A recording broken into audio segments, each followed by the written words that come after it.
नमस्कार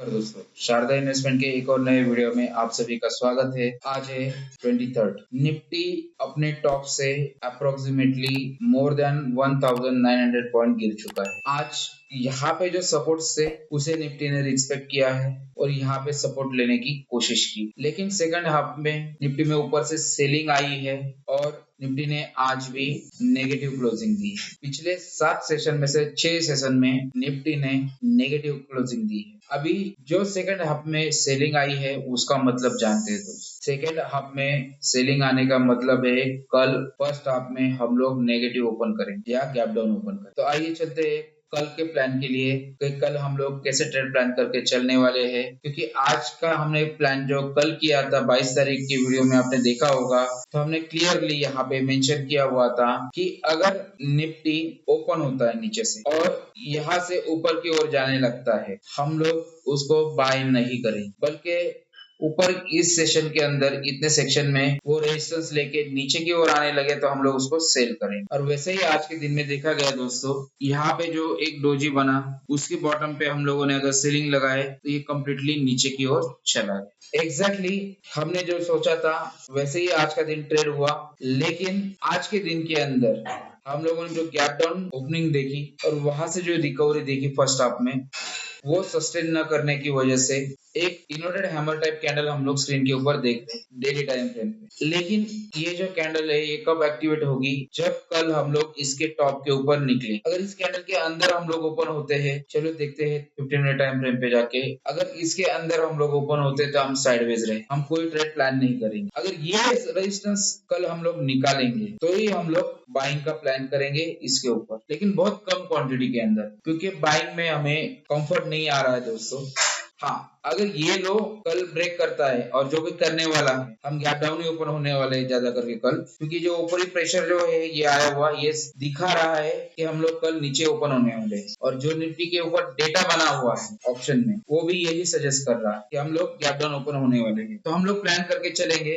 अगर हम लोग गैप डाउन ओपन होते हैं और वहां से कुछ रिकवरी आती है यहाँ कहीं तक, तो यहाँ से हम लोग सेलिंग प्लान करेंगे। अगर हम लोग गैप डाउन ओपन होते हैं और पहले 5 मिनट के कैंडल को हम लोग नीचे की तरफ ब्रेक करके जाने लगते हैं, तो हम लोग सेलिंग प्लान करेंगे। दोस्तों हमारा जो टारगेट था वो 24,000 का था और वो लगभग 300 साढ़े 300 पॉइंट दूर रह गया है। 300 साढ़े 300 पॉइंट जाने के बाद हमारा जो टारगेट था वो कंप्लीट हो जाएगा, जो हमने कब का टारगेट लगाया हुआ है, जो हमने, मैं आपको दिखा देता हूँ स्क्रीन के ऊपर एक बार लगा के, ये वाला सा टारगेट हम लोग पकड़ के चल रहे थे। अराउंड यहाँ तक भी आ गया तो भी हमारा टारगेट कंप्लीट होने की कगार पे आ गया, ऐसा हम लोग समझेंगे। अगर ये यहाँ पे नहीं रुकता है या यहाँ पे एक हैंडल बना के चलता है, ये वक्त बताने वाला है आगे आने वाला कि ये कैसे ट्रेड होगा आगे। लेकिन फिर भी हम लोग अगर एजम्पशन लगाते हैं हमारा, ये यहाँ पे आने के बाद अगर ऐसे जाने के बाद अगर नीचे ब्रेक करता है तो हम लोग बहुत बड़ा डाउनफॉल निफ्टी के अंदर देख। अगर यहाँ से ये सीधा ही ब्रेक कर देता है तो हम लोग आने वाले दिनों में ये टारगेट निफ्टी के ऊपर डाउन साइड में देख सकते। लेकिन ये बहुत आगे की बात हो जाएगी दोस्तों,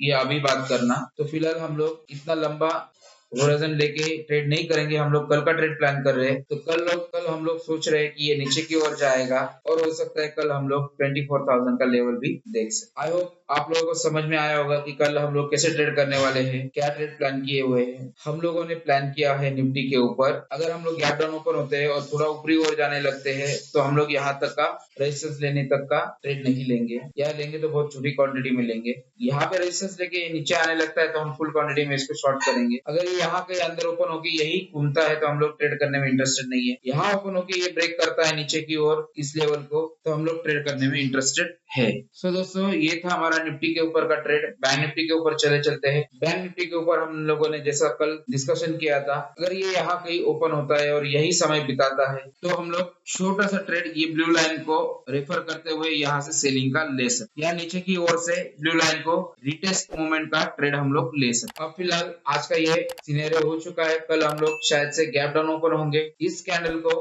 हम लोग टच करने की कोशिश करेंगे और यहाँ से रेजिस्टेंस लेके अगर हम लोग नीचे आते हैं तो हम लोग सेलिंग में इंटरेस्टेड है। अगर इसके अंदर हम लोग ओपन होते हैं तो हम लोग किसी भी ट्रेड में इंटरेस्टेड नहीं, और अगर ये इन्वर्टेड हैमर करके एक्ट होता है तो हम लोग इसके ऊपर जाएंगे तो हम लोग interested. In between this area हम लोग ट्रेड करने में इंटरेस्टेड नहीं।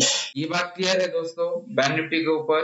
अब हम लोग आज FIGS डेटा देख लेते हैं। एज यूजुअल दोस्तों आज भी 5,600 करोड़ की ऊपर की सेलिंग है, और DIS ने आज भी 6,000 करोड़ के ऊपर की बाइंग की हुई है, फिर भी मार्केट को गिरने से रोक नहीं सकते। और ईयरली अगर हम लोग देखें 2,17,000 करोड़ के ऊपर की सेलिंग हो चुकी है अभी तक, और DIS की तरफ से 4,29,922 करोड़ की बाइंग हो चुकी है। फिर भी मार्केट को ऊपरी तरफ रोक नहीं पाए हैं। जो FI ने सेल किया है उससे डबल बाइंग हुई है हमारी DIS की।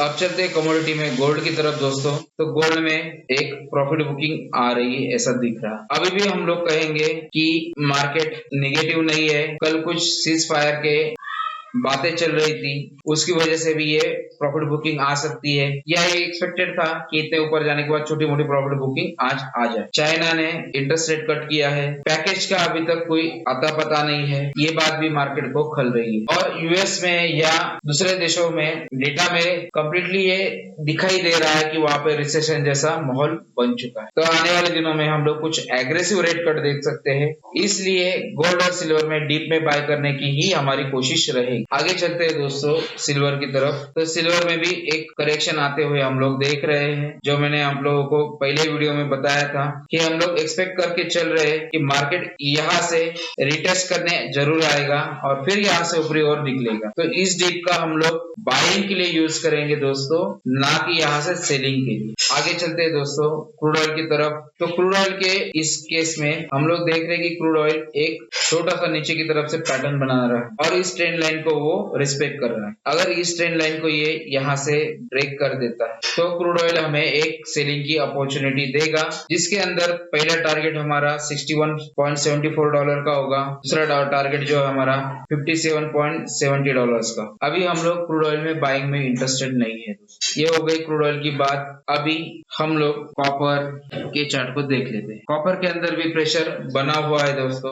अब यहाँ पे कॉपर में हम लोग देख रहे हैं एक पैटर्न, जिसको मैं पहले स्क्रीन पे ड्रॉ कर लेता हूँ दोस्तों। ये यहाँ से सपोर्ट है जिसको रिस्पेक्ट कर रहा है कॉपर। अगर यहाँ से ये ऊपरी ओर निकलता है तो हम लोग इसमें बाइंग करेंगे, नहीं तो हम लोग इसमें सेलिंग करने में कोई इंटरेस्ट नहीं रखते। एनजी के ऊपर चलते हैं दोस्तों। जैसा कि हम लोगों ने आप लोगों को बताया था प्रीवियस वीडियोस में कि यहाँ पे बहुत सारे सपोर्ट है एनजी में। यहाँ से सपोर्ट लेके ये ऊपर की ओर जाएगा, फिर यहाँ पे एक फ्लैग पैटर्न जैसा बना के इसका ब्रेकआउट देके ये ऊपरी ओर निकल सकता है। कोशिश कर रहा है यहाँ से ब्रेकआउट देके ऊपरी ओर निकलने की। हम लोग यहाँ से इसका टारगेट ये पकड़ के चलेंगे और यहाँ से ब्रेकआउट आने के ऊपर हम लोग ये और ये टारगेट्स आगे देख सकते हैं। ठंडी के दिनों में नेचुरली एनजी की डिमांड बढ़ जाती है, उसके वजह से भी रेट को सपोर्ट मिल सकता है। तो ध्यान रखिए एनजी के अंदर भी हम लोग एक बाइंग ट्रेड इनिशिएट कर सकते हैं। आने वाले वीडियोस में हम लोग कब हमारा ट्रेड इनिशिएट करेंगे वो आप लोगों के साथ भी शेयर करेंगे। फिलहाल हम लोगों ने यहाँ पे बाइंग का ट्रेड इनिशिएट किया था, उसको हम लोगों ने यहाँ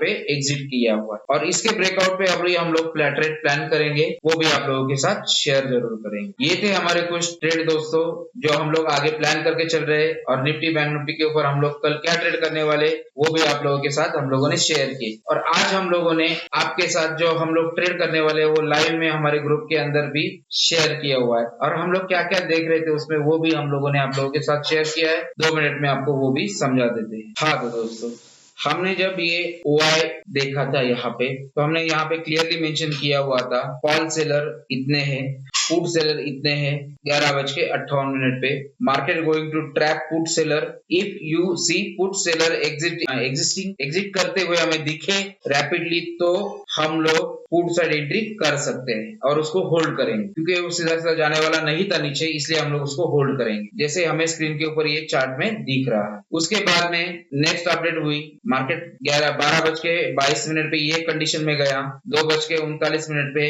ये कंडीशन थी, और मार्केट ने हमारे टारगेट के मुताबिक लो भी लगाए। तो दोस्तों ये जो कंडीशन थी बनी हुई थी मार्केट के अंदर, वो इस बायर्स और सेलर्स के डिफरेंस से मालूम पड़ रही थी हमें कि मार्केट इतना भी ऊपर नहीं जाने वाला था कि कॉल सेलर जो थे इंट्राडे के अंदर कॉल सेलिंग में इतनी खराब पोजीशन बनाए और इतनी जल्दी इन लोगों ने निगेटिव में जाके पोजीशन बनाना शुरू किया। मतलब कल जिन्होंने कॉल सेल किया था वो लोग एग्जिट करने लगे, इतना क्या मार्केट ऊपर नहीं गया था दोस्त। यही हम लोग समझ गए कि ये एक ट्रैप बन रहा है और ये पुट सेलर को ट्रैप कर सकता, और यही से हम लोगों ने हमारा प्लानिंग शुरू किया।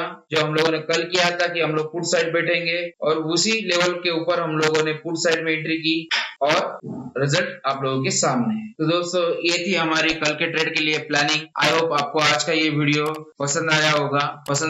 तो हमारे वीडियोस को जरूर लाइक कीजिएगा, हमारे चैनल को सब्सक्राइब कीजिएगा। मिलते हैं कल ऐसे ही नए वीडियो में, तब तक के लिए हैप्पी ट्रेडिंग।